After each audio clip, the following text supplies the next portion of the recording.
bricks for calling Peter Navarro dumber than a sack of bricks. That was so unfair to bricks. To which Kimball Musk immediately jumped in with a moment of silence, please, for all the bricks that have been unfairly maligned when being compared to Navarro. So, if Peter Navarro is dumber than a sack of bricks, that makes Donald Trump dumber than a sack of what exactly, according to Elon Musk? We might be days or weeks away from finding out how Elon Musk will publicly complete the sentence, Donald Trump is dumber than a sack of blank. And so Donald Trump is desperately worried tonight. He is desperately worried about the crashing stock market, which has lost $6 trillion in value, thanks entirely and exclusively to Donald Trump, following the advice of a person called a moron by a person Donald Trump describes as a genius.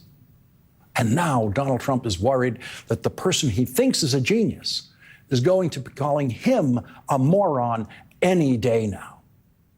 And Donald Trump is worried that he will then lose access to the unlimited amount of political money the richest person in the world has been willing to give Donald Trump and willing to use in Republican politics to threaten Republicans to stay in line with Donald Trump. Elon Musk's money is the single most important new element in Donald Trump's ability to continue to hold on to Republicans' public loyalty.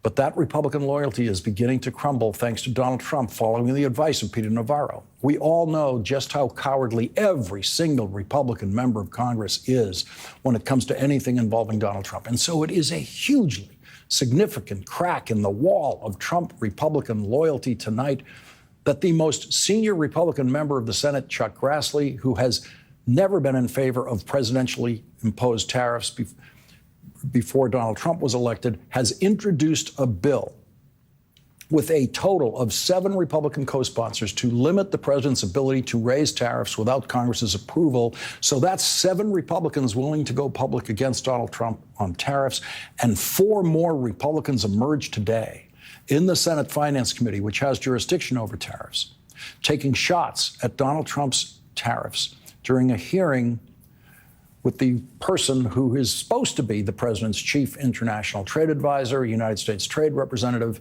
Jamieson Greer. Here is a sample, just a sample, of what Republican senators were brave enough to say today about the Trump tariffs. If the purpose is to stall on negotiations in order to keep tariffs high for the sole purpose of feeding the U.S. Treasury, I oppose that. Who pays these high tariffs? In the short, medium term, it will be the consumer. It'll be the consumer. And so I'm worried about the inflationary effect. I'm worried if there is a trade war, that we're going to have markets shutting down for American farmers, ranchers, and manufacturers. And I hope you and the president are very sensitive about companies potentially going bankrupt by these actions. Again, we want fair trade, but I hope you recognize, tariffs are double-edged sword. I would argue a somewhat blunt instrument. This is creating some anxiety, this current tariff posture among some of my constituents. In Indiana, rural communities and export-driven manufacturers oftentimes feel the consequences, and they feel the consequences first. Some in Oklahoma, they're asking me about exclusions and exceptions and how this is going to be handled to say, we can't buy it in America. This is the only place that's actually manufacturing it. I'll also hear from my producers that the mean tariff being selected to apply to a country may not account that for rice, for example, the tariff is much higher for that particular product, and that it is not adequate to address that which is taking place. I'm assuming this all got gamed out because it's a novel approach. It needed to be thought out. Whose throat do I get to choke if this proves to be wrong? When the day comes, Donald Trump will personally invite Senator Thom Tillis to choke Peter Navarro. The way this story is going to end is Donald Trump is going to back down on these tariffs.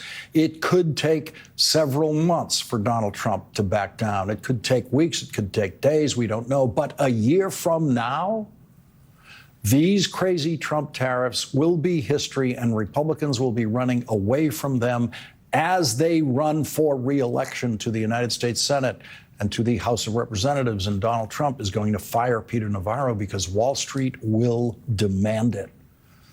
The problem now for Donald Trump is, when does he back down from these tariffs? And is Wall Street and American industry, how will they know that Donald Trump will not suddenly impose those tariffs again? And so Donald Trump will need proof for Wall Street and for American industry and for Republican members of Congress that he is not going to ruin their lives again with tariffs. And that's why Peter Navarro's current high visibility is good for Donald Trump, because the more visible Peter Navarro is, the more impactful and convincing for Wall Street it will be on the day that Peter Navarro is fired by Donald Trump. The stock market on that day will skyrocket, absolutely skyrocket, the day Peter Navarro is fired, and Donald Trump knows it. The American people understand that Elon's a car manufacturer, but he's not a car manufacturer. He's a car assembler in many cases. If you go to his Texas plant, a good part of the engines that he gets, which in the EV case is the batteries, come from Japan and come from China. The electronics come from Taiwan. When this is over, Elon Musk will still be a car manufacturer and Peter Navarro will be unemployed. Today, the White House press secretary said this about the war between Elon Musk and Peter Navarro that could lead to the complete political collapse of the Trump White House. Look, these are obviously two individuals who have very different views on trade and on tariffs. Boys will be boys. Boys will be boys. Those two boys have publicly lit the match to what could become the bonfire of the stupidities of the Trump White House. Last night, former Obama White House chief of staff and former ambassador to Japan, Rahm Emanuel, told Jon Stewart what success of the Trump tariff policy would look like. This is supposed to be a manufacturing renaissance. Manufacturing is going to come back. Good screws next to Apple phones, as you said. No. Okay? We're robots. Yeah. Elon Musk has a 20,000 person factory in Shanghai, a 12,000 person factory in Berlin. When those get repurposed back in the United States, this is an incredible success. Until that time, it's an absolute failure. Dan Ives, who has made a lot of money as a strong supporter of Tesla stock for years, has been making the rounds on CNBC and Bloomberg TV this week, telling investors what Elon Musk needs to do next.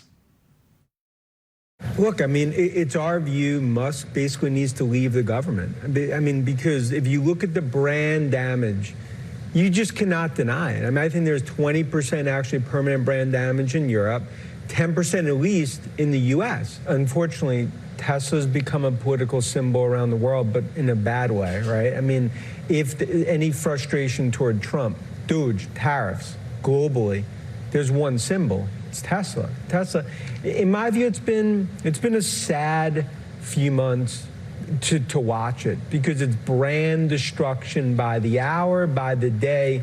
Can't deny it. He has to leave government. You need a CEO, Musk, in that seat as CEO of Tesla. You can't be spending 5%, 3%, 2% of your time there and the rest of the government. That's been the frustration, because Musk is Tesla, right. Tesla is Musk. And to Elon Musk, Tesla is much more important than Trump. Leading off our discussion tonight is Democratic Senator Sheldon Whitehouse of Rhode Island. He's a member of the Senate Finance Committee, the Judiciary Committee, and the Budget Committee. Thank you very much for joining us tonight, Senator. I know you were at